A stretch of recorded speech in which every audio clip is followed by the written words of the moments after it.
Igan, may panibagong insidente ng pangwa-water cannon sa West Philippine Sea. Bukod sa pambobomba ng tubig, ilang beses din hinarang at binangga pa ng mga barko ng China ang barko ng Pilipinas. Sa gitna nito, namataan din ang tatlong Chinese survey and research vessels sa Ayungin Shoal. Saksi, sina Rafi Tima, Ian Cruz at Marisol Abduraman.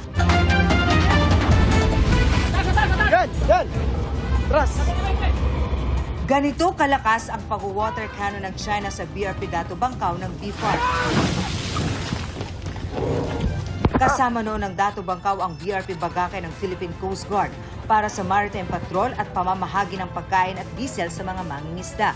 Pero ayon sa PCG, 4 na China Coast Guard at 6 na Chinese militia vessel ang nagsagawa ng dangerous maneuvers at nangharang sa mga barko ng Pilipinas. Sobrang lakas. Nagawa mo water cannon. Bago mag-alas 10 ng umaga, nang malapit na ang mga barko sa Baho de Masinloc, binomba ng tubig ang BRP Dato Bangkaw at tinamaan ang starboard aster nito.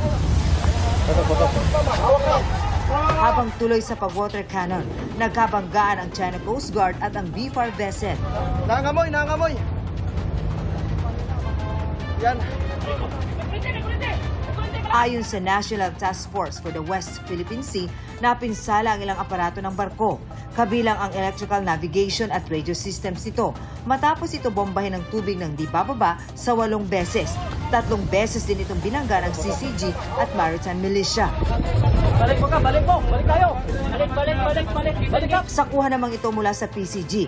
Kitang pinagtutulungan ng 2 barko ng China ang BRP Bagakay ng PCG. Malayo pa sa Baho de Masinloc, sumalubog na agad ang 3 barko ng China Coast Guard. Sa di kalayuan, nakaalalay sa kanila ang isang barko ng Chinese Navy. Sa isang punto, napahiwalay ang kasabay naming BRP Dato Bangkaw ng BFAR sa sinasakyan naming BRP Bagakay ng Philippine Coast Guard matapos humarang ang isang malaking barko ng China. Para makalusot, nagsagawa namang evasive maneuver ang sinasakyan naming barko. Patuloy yung aming takbo pero dikit na dikit itong Coast Guard ship ng China. Napakadelikado ng ganitong maneuver. Dahil anumang pagkakamali, pwede kami magbanggaan. Ganito na yung sitwasyon kanina pa. Siguro mga 20 to 30 minutes na parang cat and mouse yung labanan. Yung BFAR ship, kinarang kanina. Kaya nag-maneuver itong sinasakyan naming Coast Guard ship para makaiwas. 8 barko ng China ang salit-salitang humaharang sa aming daraanan hanggang sa makalusot ang Coast Guard ship sa tila blockade ng China patungong Baho de Masinloc. Nakapag-maneuver yung aming kapitan para malusutan itong nakasunod sa aming Coast Guard ship ng China. Ang direksyon kasi ng Scarborough Shoal ay dito. Pilit kaming pinapapunta ng Chinese Coast Guard dito. Pinapaiwas kami, talagang inaharangan kami para makapasok sa Baho de Masinloc. Pero ngayon, ito na yung direksyon ulit namin, papunta ng Baho de Masinloc. 2 Chinese militia boats ang nagtangkang humarang sa aming dinaraanan pero madali itong nalusutan ng BRP Bagakay. Ilang sandali pa, narating na namin ang mismong bukana ng Bahura, isang pambihirang pagkakataon para sa isang barko ng Philippine Coast Guard. Pero agad din kaming inabutan ng mga barko ng China Coast Guard. At wala pang ilang minuto, agad na nilang binuksan ang kanilang water cannon. Ito yung isa sa mga bibihirang pagkakataon na with water cannon yung Coast Guard ng Pilipinas at ginagawa ito ngayon ng China Coast Guard dito sa may Baho de Masinloc. Dahil sa aking pagkakaalam, ito yung unang pagkakataon na nakalapit ng ganito kalapit ang isang barko ng Philippine Coast Guard dito sa Baho de Masinloc. Noong una'y tila warning shot pa lang ang pagbuga ng tubig ng China Coast Guard Ship 3105 sa aming sinasakyan, na sinabayan din ang pagbuga ng water cannon ng CCG 5303. Maya-maya pa, pinatamaan na ang aming sinasakyang barko. Dahil nagpapalipad pa ako ng aking drone, hindi ako agad nakapasok ng barko para magkubli. Ang mismong bridge ng barko ang tanging humarang sa akin at sa malakas na buga ng water cannon. Pinaliguan na ako ng water cannon ng China Coast Guard. Pasok na muna ako.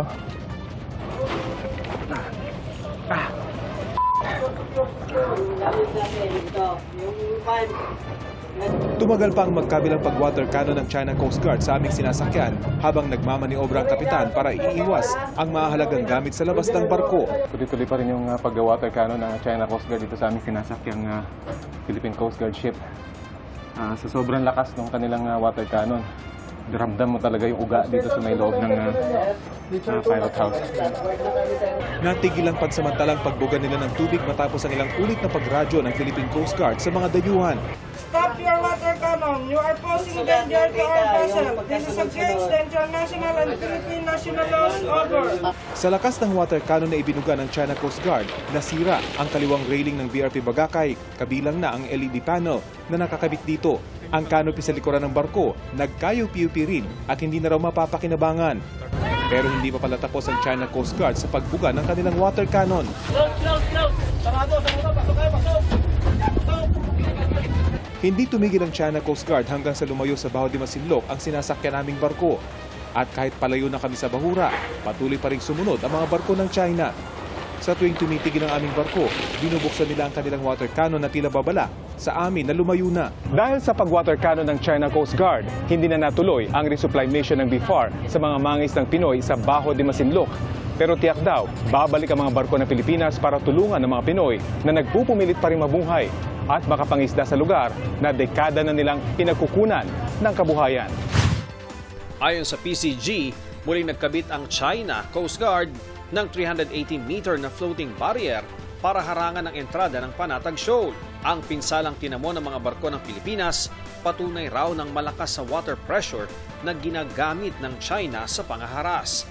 Very rarely do they water cannon our Coast Guard vessel.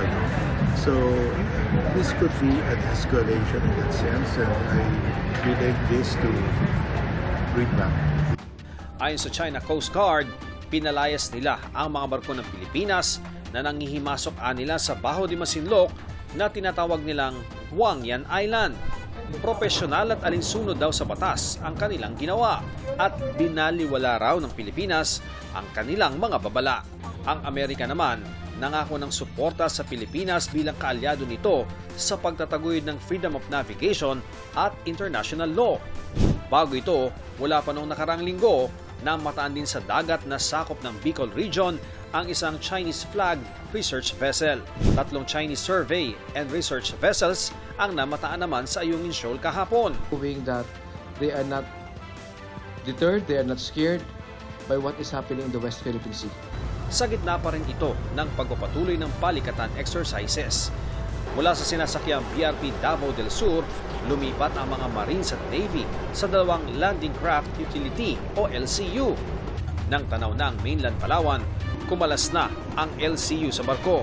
Sakay ng Landing Craft Utility itong mga miyembro ng Philippine Marines at Philippine Navy bilang bahagi ng Amphibious Landing Force. Sila yung magsisecure doon sa itinalagang area para kapag maayos na ang lahat, pwede nang sumabak doon ang iba pang mga tropa.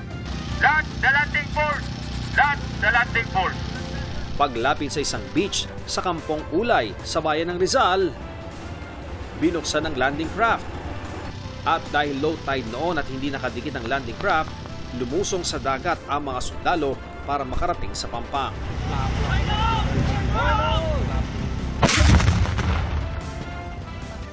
Bukod sa kasanayan, nakita ang importansya ng maasahang barko ng Navy para sa pagtatanggol sa teritoryo ng Pilipinas. This will give us an edge, especially right now that we are in a pelagic country. If we are to maneuver from the sea, kakailanganin talaga natin itong barko para maipadala ang ating puwersa dun sa beach landing site. Para sa GMA Integrated News, Ian Cruz, Rafi Timang, Marisol Abduraman. Kami ang inyong saksi. Mga kapuso, sama-sama tayong maging saksi. Mag-subscribe sa GMA Integrated News sa YouTube at para sa mga kapuso abroad, samahan niyo kami sa GMA Pinoy TV at sa www.gmanews.tv.